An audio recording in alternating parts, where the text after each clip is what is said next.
Saat proses penertiban kios PKL di Stasiun UI Depok masih terus berlangsung. Penertiban diwarnai aksi unjuk rasa oleh sejumlah mahasiswa UI. Untuk informasi selengkapnya akan disampaikan oleh reporter Jens Simangunsong langsung dari Stasiun UI Depok, Jawa Barat. Jens, bagaimana proses penggusuran? Apakah hingga saat ini masih berlangsung? Ya, Prabu dan juga pemirsa, memang sampai saat ini proses penertiban sekitar 81 kios masih terus berlangsung sejak tadi pagi, di mana ada ratusan petugas dari PKD, petugas keamanan dalam, dan juga dibantu Satpol PP dan juga petugas dari stasiun UI Depok ini juga terus melakukan pembongkaran terhadap kios-kios yang berdiri di sepanjang stasiun UI Depok. Dan menurut PT KAI, pembongkaran ini adalah salah satu bentuk revitalisasi untuk stasiun kereta api di Jabodetabek, termasuk di stasiun UI Depok. Proses penggusuran atau perombakan dan juga penghancuran kios-kios ini dilakukan dengan menggunakan alat-alat seadanya seperti tali, kayu, dan sebagainya. Dan juga sempat terhadang beberapa kali karena arus kereta api yang terus melaju di stasiun ini.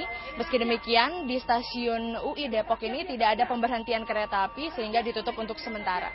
Dan pemirsa, aksi penggusuran ini diwarnai protes oleh mahasiswa Universitas Indonesia.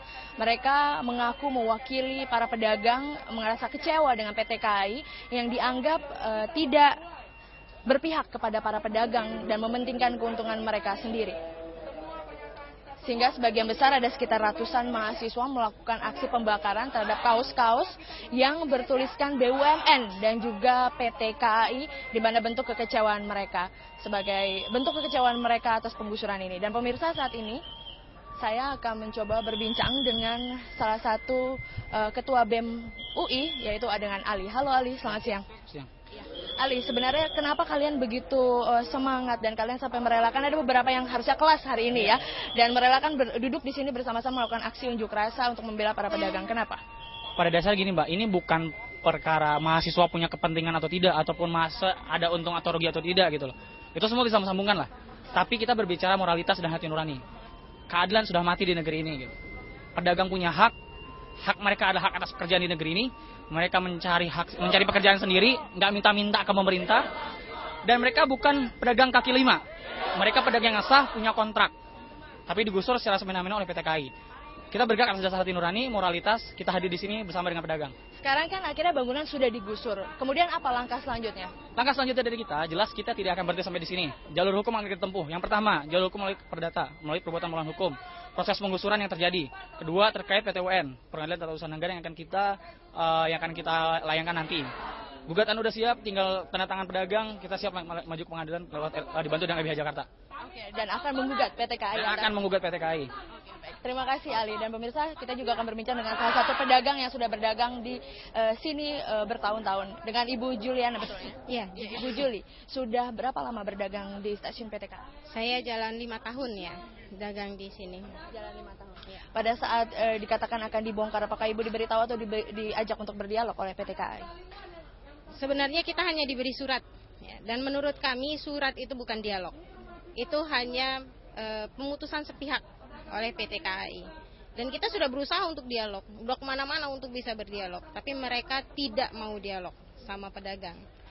Di sini terjadi ketidakadilan seperti yang dibilang Ali tadi, gitu. Karena kami di sini memang pedagang kecil, kami nggak punya modal. Coba lihat di beberapa stasiun, pemodal besar masih bisa berdiri, sementara pedagang kecil di sana sudah habis. Ya, seperti Indomart, Alfamart, dan lain sebagainya, itu mereka masih tetap berdiri di sana. Ibu sendiri menyewa, kontrak, atau beli kios di stasiun UI ini? Kios itu kita beli. Kios kita beli, kita hanya dapat hak guna bangunan. Lahannya kita kontrak ke PT KAI. Dan setiap tahun kita bayar kok kontraknya. Berapa Ibu harus mengeluarkan dana? 3 juta lebih ya. Saya kurang, karena suami saya yang biasa ngurus, saya kurang detail jumlahnya berapa itu, tapi di atas 3 juta untuk sewa lahan. Dan setelah ini, apakah ada relokasi atau penempatan yang lain? Kemana Ibu akan berdagang? Kalau dari PT KAI, jangankan relokasi, dialog saja mereka tidak mau gitu. Dengan arogannya mereka menghancurkan tanpa mau mendengarkan keluhan kami. Mereka nggak peduli sama kami, kondisinya seperti apa terserah Anda gitu. Yang penting saya baik-baik saja. Boro-boro ngomongin relokasi gitu. Sekarang harapannya apa Ibu Juli dengan bersama para pedagang lain? Saya berharap Ignatius Jonan bisa membuka hatinya, sedikit saja membuka hatinya untuk rakyat kecil.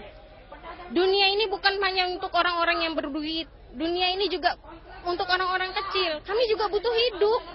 Coba seandainya dia dalam posisi kami, kira-kira seperti apa pemikiran dia? Jadi tolong ya Ignatius Jonan, coba Anda lihat, tilik sedikit saja hati nurani Anda. Lihat seperti apa penderitaan yang Anda buat untuk pedagang-pedagang kecil seperti kami. Terima kasih Ibu Juli, Ali, terima kasih. Dan pemirsa, sampai saat ini PT KAI mengklaim bahwa seluruh kios ini adalah hak PT KAI dan mereka berhak untuk merevitalisasi stasiun di Jabodetabek, termasuk di stasiun UI dengan cara membongkar kios-kios yang ada di sepanjang stasiun UI Depok. Dari Depok, Jawa Barat, kita kembali ke studio. Ya, Jen Simangunsong melaporkan.